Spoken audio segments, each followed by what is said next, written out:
अस्सलाम वालेकुम क्लास। आज हमारा जो टॉपिक है वो है बायोलॉजिकल बेसिस ऑफ बिहेवियर कि बिहेवियर जो है वो हमारे किस तरह हमारे हमारे बिहेवियर जो है हमारी किस तरह पर्सनालिटी पे असरअंदाज होता है। जो बायोलॉजिकल प्रोस्पेक्ट्स में इसमें बताया गया है कि जो हमारे फिजियोलॉजिकल चेंजेस होते हैं बॉडी के अंदर वही हमें बताते हैं कि हमारा बिहेवियर किस तरह होता है। वही हमारे बिहेवियर को, थॉट्स को, इमोशनल सारी चीज़ों को एक्सप्लेन करता है।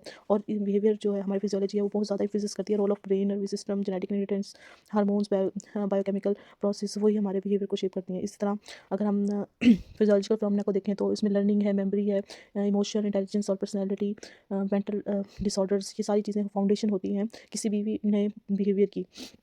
और इसी के नतीजे में हमारी न्यूरल एक्टिविटी, जेनेटिक डिस्पोजिशंस और हार्मोनल इन्फ्लुएंस होता है। जैसे कोई भी हमें डिसऑर्डर होता है उसका भी बेसिकली काज क्या होता है, न्यूरोलॉजिकल चेंजेस होती हैं जो बायोलॉजिकल हमारी बॉडी के अंदर हो रही होती हैं। और इनकी रूट काज को पता लगाने के लिए भी हमारे पास हमें बायोलॉजिकल मेथड्स को इस्तेमाल किया जाता है, जिसमें साइंटिफिक मेथड्स हैं जैसे MRI है, सिटी स्कैन है। इस तरह के डिवाइसेस को इस्तेमाल करके इनकी न्यूरल में इमेजिनिंग की जाती है और इनको पता लगाया जाता है, इनकी डायग्नोसिस की जाती है कि हम इस डिसिप्लिन में जो हम जेनेटिक्स, फिजियोलॉजी और एंडोक्राइनोलॉजी मतलब एंडोक्राइन सिस्टम है उसकी जो बेसिक काजेज हैं वो हम देखेंगे। बायोलॉजिकल प्रोस्पेक्ट्स का क्या सिग्निफिकेंस है साइकोलॉजी के अंदर।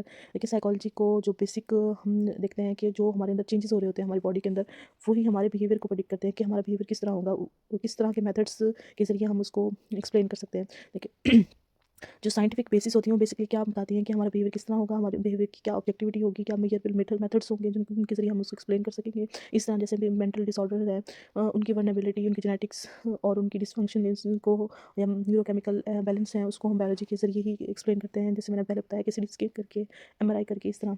उसके बाद इसकी ट्रीटमेंट है, जैसे हम मेडिसिन या कोई भी चीज़ रिकमेंड करते हैं पेशेंट को तो वो भी बायोलॉजिकल सिस्टम में अगर हमारे पास पेशेंट जो सीवियर पेशेंट होते हैं उनको थेरेपीज देने के साथ साथ एंटी डिप्रेशन भी जाता कि वो अपने आप को उनको काबू में रख सकें पेशेंट्स को।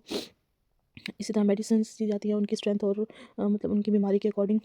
और इंडिविजुअल डिफरेंसेस भी बहुत ज़्यादा अहम होते हैं साइकोलॉजी के अंदर, जो हर इंसान की अलग जो अलग पर्सनैलिटीज़ होती हैं उसको एक्सप्लेन करने में मदद देते हैं। उसके बाद हमारे पास है हेरिडिटी, जीन्स और क्रोमोसोम्स। क्रोमोसोम्स और हेरिडिटी ये किस तरह हमारी पर्सनैलिटी में हेल्प करती हैं। ठीक है, हमारे अंदर जितने भी ट्रेड्स होते हैं मोस्टली कहा जाता है वो हमें इनहेरिटेड होते हैं। हमारी पर्सनैलिटी, हमारे टेम्परामेंट्स हो गए, हमारी मेंटल डिसऑर्डर्स और इमोशनल और बिहेवियर पैटर्न, कॉग्निटिव एबिलिटी, ये सारी हमारी इनहेरिटेड होती हैं। अच्छा, हेरिडिटी होती क्या है? हेरिडिटी होती है ट्रांसमिशन होती है फिजिकल और फिर साइकोलॉजिकल करेक्टरिस्टिक्स की फ्रॉम पेरेंट टू ऑफस्प्रिंग, मतलब एक जनरेशन से दूसरी जनरेशन में करेक्टरिस्टिक्स का मुंतकिल होना। अ, सबसे पहले जो हमारे पास टर्म है इंटेलिजेंस, ये इस स्टडी से साबित हुआ है कि जो इंटेलिजेंस होती है इसके स्ट्रॉन्ग जेनेटिक कंपोनेंट्स होते हैं जो एक नस्ल से दूसरी नस्ल में मुंतकिल होते हैं। अगर हम ट्विंस की बात करें या पैटर्नल ट्विंस की बात करें तो इनके अंदर जो IQ लेवल होता है उसके चांसेस ज़्यादा होते हैं, मैच करते हैं अपने पेरेंट्स से, मतलब उनके पेरेंट्स के अंदर जो IQ लेवल होगा उनसे थोड़ा हायर IQ लेवल रखेंगे ये लोग। उसके बाद हम अगर जेनेटिक इनहेरिटेंस की बात करें तो इसका इंटेलेक्चुअल में बहुत ज़्यादा रोल होता है। जैसे इन्वायरमेंट से ज़्यादा हमारे पास इनहेरिटेड होता है जो इंटेलिजेंस होती है, इन्वायरमेंट का असर कम होता है इंटेलिजेंस के अंदर ज़्यादा हेरिटेज का होता है। उसके बाद हमारे पास है अगर कोई जेनेटिक डिसेबिलिटीज़ आ जाती है, जैसे क्रोमोसोमल एबनॉर्मेलिटीज़ आ जाती हैं तो उसके चांसेस भी ज़्यादा होते हैं कि ये हमारी विरासत में मौजूद है, ये एबनॉर्मेलिटी जो एक नस्ल से दूसरी नस्ल में मुंतकिल हुई है। उसके बाद हमारे पास पर्सनैलिटी और टेम्परामेंट्स हैं, जो पर्सनैलिटी और टेम्परामेंट का बहुत ज़्यादा लिंक होता है मतलब हमारी फैमिली की से। इसके टेम्परामेंट जो रिसेंट रिसर्चेज हैं उसमें ये साबित किया गया है कि जो टेम्परामेंट होता है उसका ताल्लुक फर्टर्नल फैमिली के साथ ज़्यादा होता है। अ, इसमें जो ट्रेड्स हैं वो इमोशनलिटी, सोशेबिलिटी, इम्पल्सिवनेस और एक्टिविटी लेवल और जेनेटिक इन्फ्लुएंस को बहुत ज़्यादा इसके अंदर रोल होता है कि जो ट्रेड्स होती हैं वो इन सारी कैरेक्टरिस्टिक्स को एक्सप्लेन करती हैं।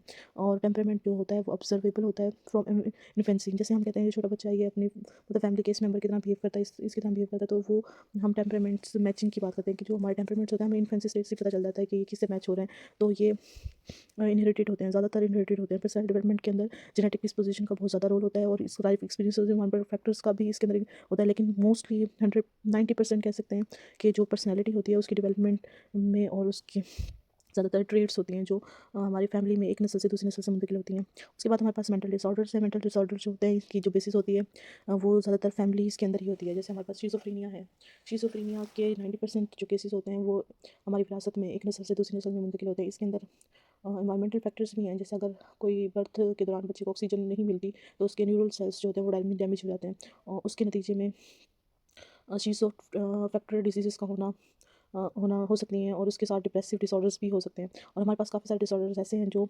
ज़्यादातर इनहेरिटेड ही होते हैं, जैसे शिज़ोफ्रेनिया है, बाइपोलर डिसऑर्डर है, मेजर डिप्रेसिव डिसऑर्डर है, ऑटिज्म स्पेक्ट्रम डिसऑर्डर है, एंजाइटी डिसऑर्डर, ये सारे इनहेरिटेड होते हैं। इनका डायरेक्टली तो कोई काज नहीं होता, डायरेक्ट नहीं होता, बल्कि ये भी हो सकता है कि एक नस्ल में ये बीमारी हो, नेक्स्ट में ना हो, लेकिन उससे नेक्स्ट में होने के चांसेस होते हैं। तो अगर एक नस्ल में है तो अगली 5-6 नस्ल के अंदर भी इस बीमारी का होने का चांसेस बहुत ज़्यादा होते हैं। उसके बाद है इमोशनल और बिहेवियर पैटर्न्स। ये जो इमोशन होता है उसका क्या ताल्लुक होता है हमारे इनहेरिटेंस से और बिहेवियर डेवलपमेंट में। हेरिटेज जो होती है वो emotional reactivity, stress tolerance, aggression, fear response, इन सब में बहुत ज़्यादा इसका इफेक्ट होता है। और इनकी टेंडेंसी मतलब कैसे इंडिविजुअल उस स्पेसिफिक सिचुएशन में किस तरह रिस्पॉन्ड करता है, वो ज़्यादातर इन्वायरमेंटल डिमांड पे भी होता है कि इन्वायरमेंट किस तरह डिमांड कर रहा है कि इस सिचुएशन में किस तरह बिहेव करते हैं। जैसे अगर कोई सिचुएशन हो जिस पर गुस्सा आए, तो जाहिर सी बात है उसकी सिचुएशन इस तरह क्रिएट कर दी जाएगी कि उसको उस बात पे गुस्सा आएगा। तो ये रिस्पॉन्स हमेशा इन्वायरमेंटल फैक्टर्स की वजह से ही होता है, और वो रिएक्ट करने का अंदाज़ वो इंसान का अपना भी हो सकता है, या वो उसने इनहेरिट किया वो अपने फैमिली मेम्बर्स से, वो भी हो सकता है। उसके बाद हमारे पास है कॉग्निटिव एबिलिटीज़। कॉग्निटिव एबिलिटीज़ में हमारे जैसे memory capacity, attention, learning ability, language development, ये सब जेनेटिक फैक्टर्स से ही मतलब एक नस्ल से दूसरी नस्ल में मुंतकिल होती हैं। जैसे इंटेलिजेंस, लर्निंग के अंदर इंटेलिजेंस आ जाती है, और इनको जो शेप करता है वो इन्वायरमेंट करता है। अगर बहुत से सचेज ऐसी भी हैं कि मतलब वो बच्चा है वो इनहेरिट तो कर लेता है अपनी फादर या मदर से अच्छी ट्रेड्स को, लेकिन अगर उनको वो इन्वायरमेंट ना प्रोवाइड किया जाए जिसमें उनकी परवरिश अच्छी हो वो शेप करें वो ट्रेड्स, अगर उसको वो वाला इन्वायरमेंट नहीं दिया जाता तो वो बच्चा उतनी ही अच्छी पर्सनैलिटी का मालिक नहीं होता जितने उसके पेरेंट्स होते हैं। इन्वायरमेंट का भी बहुत ज़्यादा असर होता है पर्सनैलिटी डेवलपमेंट के अंदर। नेक्स्ट हमारे पास है physical structure and brain development. जो फिजिकल स्ट्रक्चर है जिसमें हमारे न्यूरल कनेक्टिविटी है, सेंसिटिव मोटर न्यूरॉन्स की एबिलिटी है, बहुत ज़्यादा इफेक्ट करती है हेरिडिटी के अंदर। अगर इनके अंदर कोई नॉर्मेलिटी हो जाती है, कोई जेनेटिक फैक्टर आ जाता है, तो इससे पूरी फिजियोलॉजिकल और न्यूरोलॉजिकल कंडीशंस चेंज हो जाती हैं। और अगर वो जैसे ब्रेन साइज़ है, अगर क्रोमोसोम्स की तादाद जैसे 23 फादर से 23 मदर से टोटल 46 क्रोमोसोम होते हैं, तो ये अगर पूरे हों तो ब्रेन स्ट्रक्चर बिल्कुल सेम रहती है। अगर इनके क्रोमोसोम्स कम या ज़्यादा हो जाते हैं तो उससे बहुत ज़्यादा इनॉर्मलिटी पैदा होने के चांसेस हो जाते हैं, जैसे डाउन सिंड्रोम हो जाता है, उससे बच्चा जो होता है वो मेंटली रिटार्डेड पैदा होता है। नेक्स्ट हमारे पास इंडिविजुअल डिफरेंसेस हैं। जो इंडिविजुअल डिफरेंसेस देखिए, हम ट्रेड्स, मैंने अभी पहले बताया आप लोगों को, ट्रेड्स तो हम लोग इनहेरिट कर लेते हैं, लेकिन अगर उनको वो वाला इन्वायरमेंट नहीं दिया जाता जो जो उनके ट्रेड्स को बूस्ट, जो ट्रेड्स हैं उनको बूस्ट करे, तो अगर वो इन्वायरमेंट उनको नहीं प्रोवाइड किया जाता तो उनकी डेवलपमेंट में डिफरेंसेस आ जाते हैं। वही डिफरेंसेस फिर उनको इंडिविजुअल डिफरेंसेस में काउंट होते हैं कि वो अपने पेरेंट्स से बिल्कुल डिफरेंट उनकी अपब्रिंगिंग होती है। तो उसमें देखिए नेचुरली तो वो उन्होंने वो ट्रेड्स इनहेरिट कर ली, लेकिन नर्चर के जरिए, नर्चर जो इन्वायरमेंटल इंटरेक्शन है उससे वो क्या हो गई, उनकी पर्सनैलिटी बिल्कुल डिफरेंट हो गई। इन्हीं चीज़ों को जो मॉडर्न साइकोलॉजी ने रिजेक्ट किया था, इस आइडिया को कि जो हेरिडिटी होती ज़रूर है, लेकिन उसके अंदर एनवायरमेंटल फैक्टर बहुत ज़्यादा होता है जो इंसान की पर्सनैलिटी को बूस्ट करता है। उसके बाद हमारे पास जीन इंटरेक्शन पे होती है कि जो जीन्स है वो भी अपने करैक्टरिस्टिक्स को शो करती हैं, लेकिन ज़्यादातर इन्वायरमेंट जो होता है वो शेप करता है एक्सप्रेशन को। इस तरह वो इंटरेक्शन को भी एक्सप्लेन करता है और जीन और इन्वायरमेंट के इंटरेक्शन को बताता है। नेक्स्ट हमारे पास है importance of heredity in psychology. Heredity का बहुत ज़्यादा रोल होता है साइकोलॉजी का। देखिए, हमारे बायोलॉजिकल रूट्स को बताते हैं, बिहेवियर की अर्ली आइडेंटिफिकेशन करते हैं, साइकोलॉजिकल रिस्क की, प्रिवेंशन, ट्रीटमेंट, डिसऑर्डर्स की हम बायोलॉजिकल के जरिए करते हैं। नेक्स्ट हमारे पास है जीन। जीन को कहते हैं एक यूनिट है हेरिडिटी का, ठीक है। जैसे जीन को कहते हैं कि कंपोज डीएनए से कंपोज होता है, डीऑक्सीराइबोन्यूक्लिक एसिड से, और ये कैरी करता है बहुत ज़्यादा डेवलपमेंटल स्ट्रक्चर, फंक्शंस, और ब्रेन और नर्वस सिस्टम के छोटे छोटे इसके पार्ट्स होते हैं। जीन जीन एक यूनिट होता है जिसके अंदर ट्रेड्स बहुत ज़्यादा ट्रेड्स मौजूद होती हैं। जैसे अगर हमारे पास डीएनए अगर है तो उसके अंदर जो जीन है वो ट्रेड का बहुत बड़ा बंडल होता है जो हर जिस्मानी सेल के लिए डिफरेंट होता है। अगर साइकोलॉजी की बात करें, जीन बहुत अहम रोल अदा करती है इसमें, जो हमारे बिहेवियर शेपिंग में, कॉग्निशन में, पर्सनालिटी, इंटेलिजेंस, इमोशन, ठीक है, इनमें बहुत ज़्यादा अहम किरदार अदा करती है। जीन जो होती है वो इंडिपेंडेंटली एक्ट नहीं करती, बल्कि इसका इंट्रैक्शन होता है इन्वायरमेंट के साथ, ठीक है। जो पहले मैंने आपको बताया कि इसका इंट्रैक्शन इस तरह है कि हम वो ट्रेट या वो जीन से वो ट्रेट ले तो लेते हैं, वो खसूसियत, लेकिन जैसे फॉर एग्जाम्पल अगर बच्चे के पेरेंट्स जो हैं वो ज़्यादा गुस्सा नहीं करते, वो नॉर्मल है, मतलब उनका जो पर्सनैलिटी है वो ज़्यादा एग्रेसिव नहीं है, लेकिन उसको क्योंकि उनको वो माहौल इस तरह नहीं दिया गया था, लेकिन अगर वो उनका जो नेक्स्ट मतलब बेबी होता है तो उसके अंदर जो करेक्टरिस्टिक्स होती हैं वो वाली इनहेरिट तो हो जाती हैं, लेकिन उसको जो इन्वायरमेंट प्रोवाइड किया जाए, एग्रेसिव इन्वायरमेंट प्रोवाइड किया जाए जिसमें लड़ाई झगड़े ये चीज़ें ज़्यादा होते हैं, तो उस ज़्यादा चांसेस है वो बच्चा भी एग्रेसिव पर्सनैलिटी का ही हो। तो इस तरह जीन का बहुत ज़्यादा रोल होता है पर्सनैलिटी डेवलपमेंट के अंदर। नेक्स्ट है जीन किस तरह हमारी बॉडी पार्ट्स के अंदर चेंजेस लाते हैं। जीन्स के अंदर हमारे ब्रेन डेवलपमेंट में बहुत ज़्यादा इसका रोल होता है। जीन का इंटेलिजेंस में है, पर्सनैलिटी में है, मेंटल डिसऑर्डर, जिस तरह हमने हेरिडिटी का पढ़ा है, जीन का इन सारी चीज़ों के अंदर वही सारी चीज़ें हैं जिनके जो हमने पहले पढ़ी हैं। जीन का भी इसी तरह उनके अंदर रोल है कि जीन किस तरह हमारे न्यूरल में इमिग्रेशन, डिफरेंशिएशन, सिनेप्सिस फॉर्मेशन और पैनिंग के अंदर किस तरह जैसा ट्रांसमीटर की प्रोडक्शन और रेगुलेशन में किस तरह हेल्प करती है, वो सारी चीज़ें हम पढ़ेंगे। ठीक है, अगर जेनेटिक फंक्शनिंग जो है वो सही प्रॉपर तरीके से हो रही हो तो हमारी ब्रेन डेवलपमेंट भी प्रॉपर होती है। अगर इनके अंदर कोई भी म्यूटेशंस हो जाती हैं, कोई भी गलती हो जाती है, न्यूरो डेवलपमेंटल डिसऑर्डर होने के बहुत ज़्यादा चांसेस होते हैं, जिसमें ऑटिज्म है, इंटेलेक्चुअल डिसेबिलिटीज़ हैं। उसके बाद हम देखते हैं रोल क्या है जीन का। जैसे हमने पहले पढ़ा था, सेम ये सारी चीज़ें वही हैं जो हमने हेरिडिटी के अंदर पढ़ी कि जैसे ट्विन्स हैं, फ्रेटर्नल ट्विन्स हैं, उनके अंदर आईक्यू लेवल ज़्यादा होता है अपने पेरेंट्स की निस्बत। इस तरह जीन इन्फ्लुएंस है वो बहुत ज़्यादा होता है। एनवायरमेंटल फैक्टर्स जो है वो उनको डिटरमाइन करते हैं। इस तरह जीन का पर्सनैलिटी में सेम वही चीज़ें हैं कि जो टेम्परामेंट्स हैं और जो पर्सनैलिटी है वो स्टेबिलिटी तभी होती है जो जो बर्थ हमारी रिफ्लेक्ट करती है। अगर उनको बर्थ के दौरान प्रॉपर इक्विपमेंट्स प्रोवाइड किए जाएँ, मतलब ऑक्सीजन और पूरा माहौल सही हो, तो वो नॉर्मेलिटी की तरफ जाता है। अगर वो चीज़ें नहीं प्रोवाइड की जाती, अगर ऑक्सीजन वगैरह की कमी रह जाती, तो उससे न्यूरल डिसेबिलिटीज़ होने के चांसेस ज़्यादा हो जाते हैं।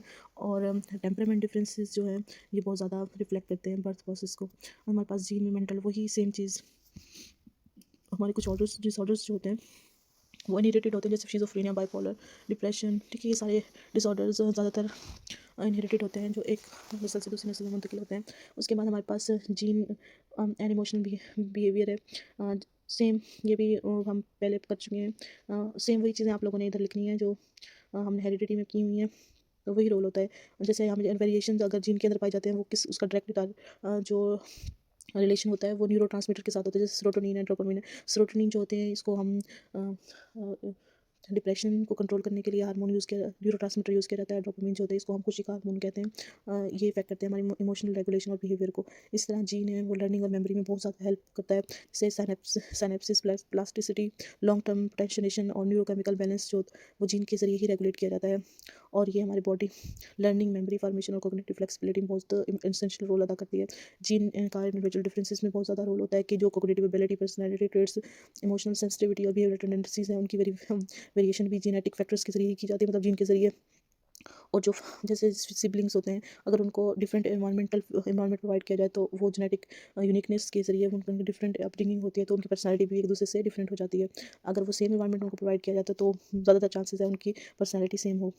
उसके बाद हमारे पास जीन एनवायरमेंटल इंटरेक्शन है। देखिए जीन का इन्फ्लुएंस ये होता है कि how individual respond to environment, के इंडिविजुअल इन्वायरमेंट के साथ किस तरह रिस्पॉन्स करता है। और डिफरेंट इन्वायरमेंटल कंडीशन होती हैं वो उनकी जीन को किस तरह एक्सप्रेस करती हैं। जैसे अगर किसी में जेनेटिक डिस्पोजिशन हो जाती है, उनके अंदर डिप्रेशन ज़्यादा हो जाता है, तो क्रोनिक डिप्रेशन और स्ट्रेस को मैनेज करने के लिए जेनेटिक फैक्टर्स का इस्तेमाल किया जाता है। जैसे अगर वो उनकी फैमिली में स्ट्रेस या डिप्रेशन इश्यूज़ हैं तो ज़्यादा चांसेस है नेक्स्ट जनरेशन में भी वो बीमारी मुंतकिल हो सके। नेक्स्ट हमारे पास है importance of genetic studies in psychology. Genetic studies जो होती हैं वो बहुत ज़्यादा हेल्प करती हैं साइकोलॉजिकल फिजियोलॉजिकल चेंजेस को, वो बायोलॉजिकल फाउंडेशन और बिहेवियर को अंडरस्टैंड करने में मदद करती हैं। आइडेंटिफिकेशन करती हैं कि रिस्क फैक्टर को, जो मेंटल डिसऑर्डर है उनके रिस्क फैक्टर्स को किस तरह कम किया जा सके, और इंप्रूव करती है डायग्नोस्टिक और पर्सनलाइज्ड ट्रीटमेंट को। नेक्स्ट हमारे पास है क्रोमोसोम्स। क्रोमोसोम्स को हम थ्रेड लाइक स्ट्रक्चर कहते हैं, जो न्यूक्लियस के अंदर पाई जाती हैं हर सेल के अंदर, और यही डीएनए और प्रोटीन से बने हुए होते हैं। और ये ह्यूमन्स के अंदर 46 क्रोमोसोम्स पाए जाते हैं, जिसमें 23 पेयर्स जो होते हैं वो मेल के होते हैं और 23 फीमेल के, और टोटल 46 क्रोमोसोम होते हैं। अगर किसी के अंदर 23 क्रोमोसोम एक साइड से आ जाएँ, 22 एक तरफ से आ जाएँ, तो उनके अंदर नॉर्मेलिटी होने के बहुत ज़्यादा चांसेस हो जाते हैं। जैसे मैंने आप लोगों को पहले बताया कि उनके अंदर डाउन सिंड्रोम जिसको ट्राइसोमी भी कहते हैं, और टर्नर सिंड्रोम, और इसके साथ क्लिंगफिल्टर सिंड्रोम है। ये सारे सिंड्रोम है, इनके अंदर जो बॉडी स्ट्रक्चर होती है वो बिल्कुल एबनॉर्मल होती है, जो स्कल साइज़ होता है वो बहुत छोटा होता है नॉर्मल डेवलपमेंट से।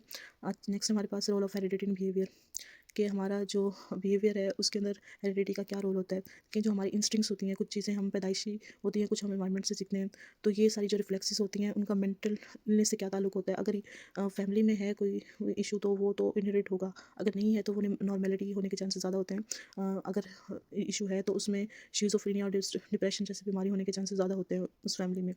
उसके बाद हमारे पास है एंडोक्राइन ग्लैंड्स का हमारे बिहेवियर पे किस तरह असरअंदाज होते हैं। जैसे हार्मोन्स हैं, हमारी जो एंडोक्राइन सिस्टम है वो नेटवर्क ऑफ ग्लैंड्स हैं, जिसके अंदर वो एक नेटवर्क की तरह काम करते हैं। अगर एक हार्मोन सही काम नहीं करता, उससे भी न्यूरोट्रांसमीटर सही तरह नहीं प्रोड्यूस होते हैं और उससे भी नॉर्मलिटी होने के खतरे होते हैं। जैसे हार्मोन है, मैसेंजर का काम करता है बॉडी के अंदर, वो ग्रोथ को, मेटाबॉलिज्म को, इमोशन बिहेवियर इन सबको बैलेंस करने में बहुत मदद देता है।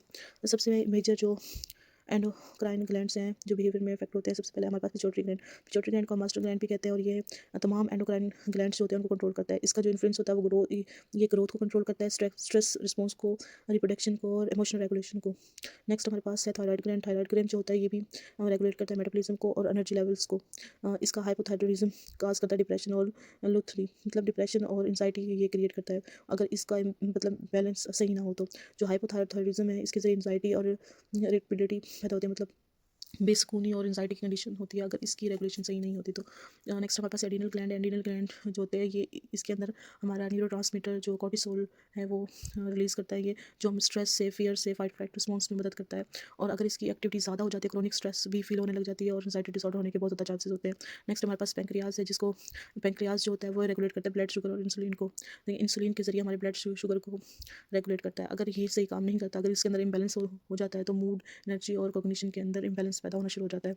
उसके बाद हमारे पास गोनेड्स जो हमारे टेस्टिस और ओवरीज है, जैसे टेस्टोस्टेरोन और प्रोगेस्टेरोन हार्मोन है, अगर इनके अंदर इंबैलेंस हो, जिनको हम सेक्स हार्मोन भी कहते हैं, अगर इनका इन्फ्लुएंस ज़्यादा या कम हो जाता है तो उससे aggression, emotional development, secondary sex characteristics वो ज़्यादा मतलब इम्बैलेंस की वजह से तो वो डिफरेंट कैरेक्टरिस्टिक्स शो करना शुरू हो जाते हैं। नेक्स्ट हमारे पास पाइनल ग्लैंड है। पाइनल ग्लैंड जो होता है ये सिक्रीट करता है मेलाटोनिन जो हमारी बॉडी को कलर प्रोवाइड करता है। इस ये रेगुलेट करता है स्लीप वॉक साइकिल को और कार्डियन रिदम, मतलब किस टाइम पे हम सो रहे हैं, किस टाइम पे जाग रहे हैं, इस चीज़ को ये कंट्रोल करता है। अगर इसके अंदर डिस्टर्बेंस हो जाती है तो स्लीप डिसऑर्डर और मूड चेंजेस के होने के चांसेस ज़्यादा हो जाते हैं।